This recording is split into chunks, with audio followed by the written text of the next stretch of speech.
Hello friends, चलिए आज bread की बहुत ही टेस्टी सी मिठाई बनाकर तैयार करते हैं। इसके लिए सबसे पहले हमें रबड़ी बनानी है। रबड़ी बनाने के लिए यहाँ पर हम एक कढ़ाई चढ़ाएंगे। उसमें मैंने आधा किलो से थोड़ा सा ज़्यादा दूध लिया है। अब उस दूध को, जो हमारा दूध है वो नॉर्मल दूध है, उबला हुआ दूध है, कच्चा दूध नहीं लिया है मैंने यहाँ पर। उसकी मलाई मैंने उतार ली थी और फिर उसे चढ़ा दिया। अब उसे उबलने के लिए छोड़ देंगे। अब दूसरे पैन में मैंने 2/3 कप खोआ लिया है या मावा लिया। अगर आपके पास खोआ नहीं है तो फिर आप उसकी जगह पे मिल्क पाउडर में मलाई और ड्राई फ्रूट्स डालकर स्टफिंग तैयार कर सकते हैं। अब जब खोआ हल्का सा मेल्ट हो गया है तो हमें इसमें 2 टेबल स्पून जो डेसिकेटेड कोकोनट होता है वो डाल देना है। उसको डालने के बाद 1 से 2 मिनट तक हमें बस इसे भूनना है। हमारा मावा जो है बन गया है। अब इसे हमें ठंडा होने के लिए रख देना है। अब यहाँ पे जो दूध हमारा उबल रहा था उसमें से 1 से 1.5 कड़छी दूध का मैंने अलग निकाल लिया है। और अलग जो हमने दूध निकाला था उसमें से थोड़े से दूध में हमने थोड़े से केसर के दाने डाल दिए हैं, जिससे रबड़ी में जो कलर है बहुत ही अच्छा आएगा। अब केसर के दाने धागे डालने के बाद जो दूध है वो अच्छा सा धागे जो हैं वो घुल चुके हैं उसमें। अब उस दूध को हमें, जो हमारा रबड़ी का दूध उबल रहा था उसमें डाल देंगे। और डालने के बाद उसे अच्छे से हमें थोड़ी थोड़ी देर पर चलाते रहना है ताकि नीचे से लगे नहीं। अब जो मावा का मिक्सचर था उसमें थोड़ा सा इलायची पाउडर डालना है। मिक्सचर हमारा ठंडा हो गया। ये सब चीज़ें ठंडा होने के बाद ही डालना है। और इसमें कटे हुए ड्राई फ्रूट्स डालने हैं। ड्राई फ्रूट्स आप अपनी पसंद के अकॉर्डिंग डाल सकते हैं। साथ ही इसमें पिसी हुई शक्कर डाली है हमने। 1 टेबल स्पून के करीब मैंने यहाँ पे शक्कर डाली है। आप चाहें तो शक्कर की क्वांटिटी अपने टेस्ट के अकॉर्डिंग कम ज़्यादा कर सकते हैं। इन सारी चीज़ों को अच्छे से मिक्स कर लिया। हमारा जो स्टफिंग है वो बनकर तैयार हो गई है। और हमारा जो रबड़ी का दूध है वो अच्छे से कट रहा है। गैस की फ्लेम को लो टू मीडियम रखना है और थोड़ी थोड़ी देर में से जो साइड्स है उस वहाँ से स्क्रैप करता रहना है मलाई को, ताकि मलाई साइड्स में ना लगे। और जो सारी मलाई हम स्क्रैप करके दूध में डालेंगे तो हमारी रबड़ी जो है बहुत अच्छी लच्छेदार रबड़ी बनकर तैयार होगी। तो थोड़ी थोड़ी देर में हमें दूध को देखते रहना है, अदरवाइज दूध जो है वो नीचे पेंदे में लग सकता है। तो बस इसका यही ध्यान रखना है। तो अब हमारी रबड़ी जो है वो अच्छी गाढ़ी हो चुकी है और आधी से भी कम हो चुकी है। तो अब इसमें हम टेस्ट के अकॉर्डिंग शक्कर डाल देंगे। शक्कर की क्वांटिटी आप अपने टेस्ट के अकॉर्डिंग डाल सकते हैं। मैंने यहाँ पे 3 टेबल स्पून शक्कर डाली है। और शक्कर डालने के बाद इसे 5 मिनट तक और पकाएंगे ताकि जो रबड़ी है वो अच्छी गाढ़ी हो जाए। अब इसके ऊपर कोट कर रही है रबड़ी, मतलब हमारी रबड़ी जो है बहुत अच्छी बनकर तैयार हो गई है।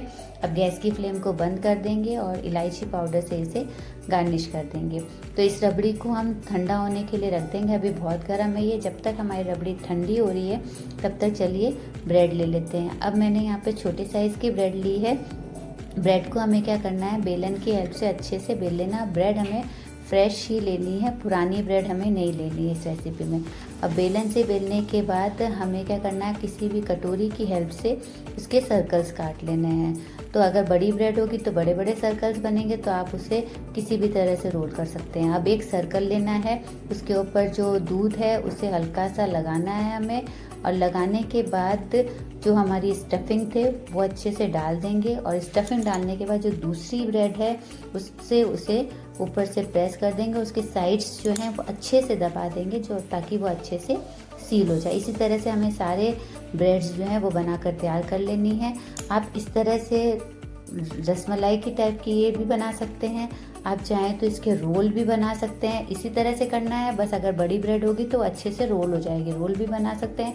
आप चाहें तो इसके बॉल्स भी बना सकते हैं। अब हमारे सारे जो ब्रेड की मिठाई थी वो बनकर तैयार हो गई है। अब उन्हें एक प्लेट में सजा लेंगे। और सजाने के बाद हमने जो एक दूध अलग से रखा था उसमें मैंने थोड़ी सी शक्कर डाल दी थी।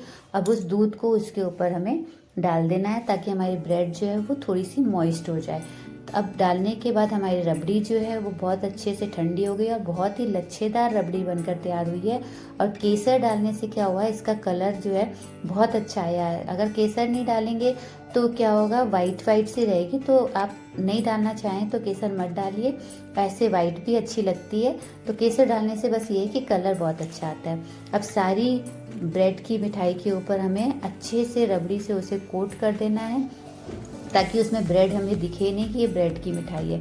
अच्छे से जब ये रबड़ी से कोट हो जाएगी मिठाई, तो अब हमें इस पर ड्राई फ्रूट्स, आप अपनी पसंद के कोई भी ड्राई फ्रूट से इसे गार्निश कर सकते हैं। तो मैंने यहाँ पे थोड़े से पिस्ते की कतरन ली है और उससे इस मिठाई को गार्निश कर दिया है। तो ये देखने में बहुत ही टेस्टी लग रही है और खाने में कोई भी नहीं बता पाएगा कि ये ब्रेड से बनी हुई मिठाई है। एकदम जैसे आप कलाकंद खा रहे हो, इस टाइप की मिठाई ये लगती है देखने में। तो आप इस रेसिपी को ज़रूर बनाइएगा, और अगर आपको ये रेसिपी पसंद आती है तो फिर आप चैनल को सब्सक्राइब ज़रूर कीजिएगा, कमेंट कीजिएगा और शेयर कीजिएगा। इसे लेकिन बना के ज़रूर देखिएगा। और अगर खोआ नहीं है तो आप मिल्क पाउडर से इसे बना सकते हैं, इसमें कोई प्रॉब्लम नहीं है।